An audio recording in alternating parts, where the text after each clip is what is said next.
In this issue of Real Magic Magazine, Mike Miller talks to NFL Pro Bowl long snapper John Dorenbos about how magic lifted him from tragedy and changed his life forever.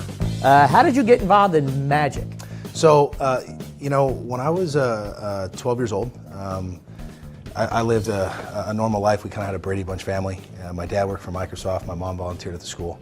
And out of nowhere, my dad murdered my mother. And so I went into some foster care for temporary foster care, and then I moved down to Southern California where my mom's sister, my aunt, raised me. Susan, right? Yeah, Susan. And it was during that transition that I saw a guy named Michael Groves perform. He was 16 years old. Sponge balls in my hand was the first trick I saw. Then he did a match, and he just looked at it, and the flame went like 6 feet up, and I was like, oh my gosh. He did the David Roth portable hole. Mm-hmm. He did a matrix, 4 cards, 4 coins. And it was by far the coolest thing I'd ever seen. And at that time in my life, when I was kind of bouncing around, it was something, Michael Groves took me to Seattle. I got JB Bobo, the coin magic book, yeah, and he got me some sponge balls. And I just started learning moves. I didn't do a trick for probably a year and a half, 2 years.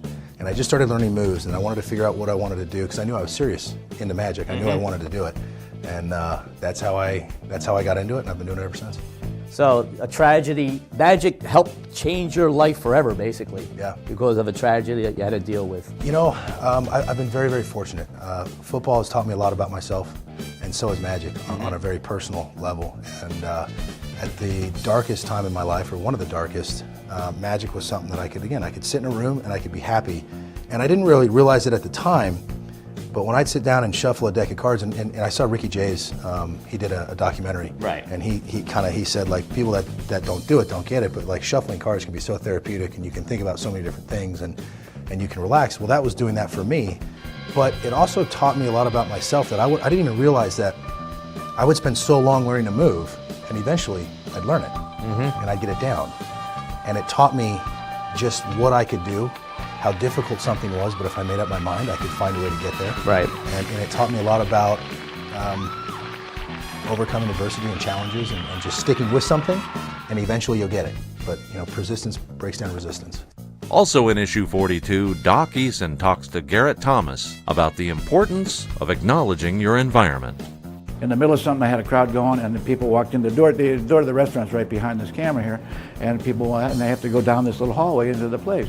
So right in the middle of something, hey, how you doing? Welcome to the cellar. You're here for dinner? What? Right there at the, and I, engage. I engage them. They can suddenly they're recognized. They're obviously there. There's no reason to not somehow acknowledge them. You don't necessarily have to insult them or be rude or whatever else you want to them, but it's there. Same thing. The guy goes up. Somebody gets up and goes to leaves the bar. I said, is there something I said? Are you leaving? Oh, I can tell by the look in your eye you're looking for the men's room. That's right down around the corner. Mention my name, you get a good seat. Ha, ha, ha. We got a little poker game in the men's room in a few minutes. We'd like to have you stop in. Get a seat open for you in there.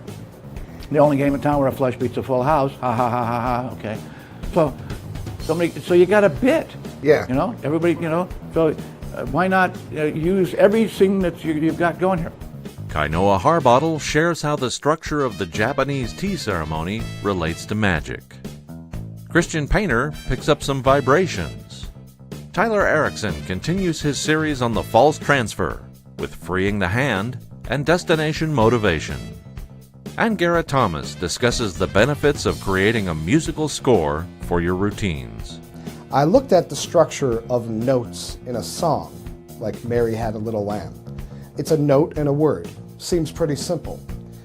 But then I looked at a full composition where you have the violin parts, the bass parts, the flute parts, where a conductor would have to look at all these different layers and still keep it all in time. I realized that magic is a lot like that there's a lot going on. It's not just a voice and a note. It's not just one level of stimuli. There's a lot of things that are happening. You have your words, you have your actions. Not only do you have just normal actions, but you have secret actions as well. Then you have what you want them to see and what you want them to think and feel. Then you have your own expression, your own emotion. So what I did was I took that look of the conductor's sheet music and I decided to line up one of my favorite tricks the way a conductor would. In this edition, we have 5 tricks to teach you.